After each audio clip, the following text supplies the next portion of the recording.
Among the key US leaders who interacted with Prime Minister Narendra Modi during his recent visit to the United States, a state visit, was the US Congressman Raja Krishnamurthy, the first South Asian to lead a congressional panel.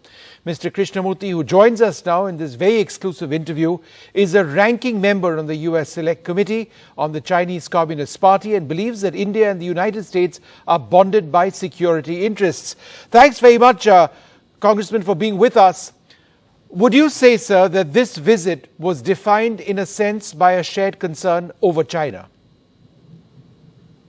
That was part of it. I think that what also bonds our two countries is a belief in democracy, human rights, a belief in people's freedom to realize their God-given economic potential and potential in other ways. And so it's not only a concern about the security environment, but also our shared values. How serious, though, were the conversations between Prime Minister Modi and the U.S. administration, on China?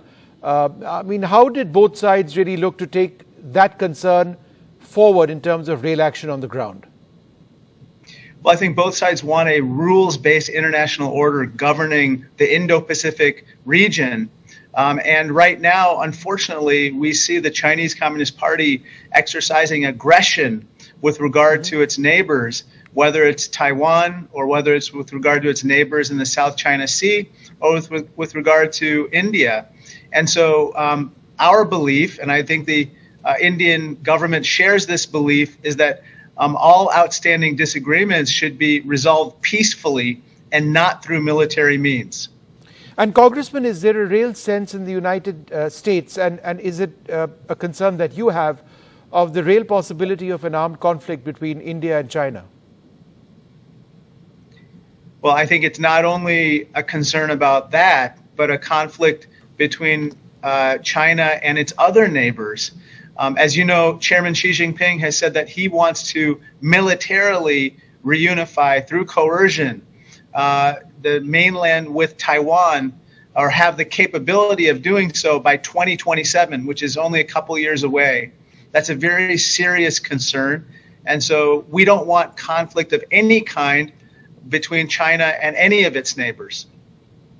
That said, could you tell us a little bit about your specific concerns on Chinese expansionism, not just limited to Taiwan, but across the Asia-Pacific region or the Indo-Pacific region? Sure. Well, as you know only too well, the Chinese have made aggressive moves with regard to India on its borders. But with regard to the South China Sea, the Chinese Communist Party believes that it is sovereign over almost the entirety of the South China Sea, despite the fact that Vietnam, Malaysia, the Philippines, and others have competing claims, and despite the fact that even in international tribunals, the CCP has lost its argument. And so we believe that we should be able to exercise freedom of navigation through the South China Sea, the Taiwan Strait, and other international waters, as well as exercise our rights to fly through international airspace. The Chinese don't believe it and are conducting dangerous maneuvers to prevent that. We're also seeing that in the Indian Ocean, with China having established its first military base in Djibouti. That represents, I would suggest, a real concern, a real threat in terms of expanding their physical presence with their growing navy, which we know is the fastest growing navy in the world, well beyond the Pacific and the South China Sea into the Arabian Sea as well. That's right. I think that one thing that perhaps your viewers are already aware of, but vast amounts of international cargo traffic flow through all of these waterways. And the CCP, in doing what it's doing, is threatening the security and safety of all those shipments and, threatens commerce. And if that's the case, that'll pose a grave problem for all the countries of that region.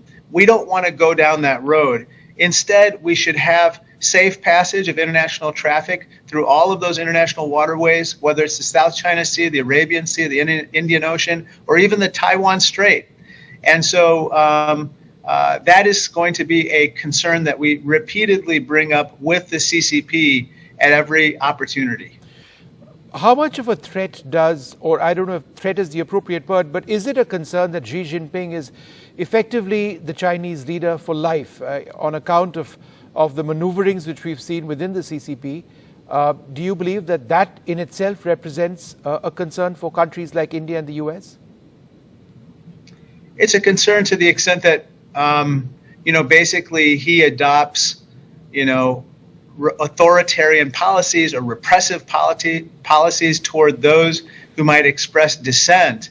Not only dissent within China, by the way, but also criticism of China from places outside of China, including America. Yeah. And to that end, we've actually seen the CCP set up what are called police stations in America to try to go after those who would criticize whether it's the Uyghur genocide in the Xinjiang region of China, whether it is criticism of what's happening in Hong Kong or in Tibet. And that is completely unacceptable. That type of transnational repression cannot be tolerated. Congressman, it's just so wonderful to have you. And I must ask you, you are the first South Asian, to be in the post that you were on a congressional panel. That's a huge honor, and it really speaks to the success of the Indian diaspora. Could you give us a sense of how Indians in the United States or Americans of Indian origin are making huge strides politically? They are. I like to say I'm one of 5 Indian Americans in Congress. I affectionately call us the Samosa Caucus, Vishnu. And I say that we need more samosas, but for that matter, more pakoras, idlis, and vades in Congress to make sure that Congress looks like America. The more it looks like America, the more that it will better represent the aspirations of Americans.